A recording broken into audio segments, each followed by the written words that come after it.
Hey guys, today we're going to be talking about free fall as an extension of our linear motion chapter.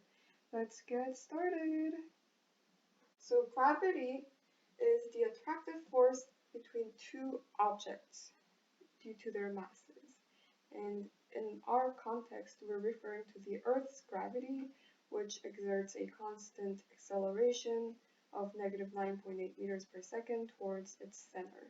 So that's gravity is what grounds us or keeps us on the ground. So now that we talked about gravity, we're going to talk about weightlessness. So weightlessness is experienced by objects in free fall, and this is because when we are weighing our masses on a scale, scales are basically measuring the normal force, the upward contact force that's exerted by the ground on us. When we're in free fall though, there's nothing beneath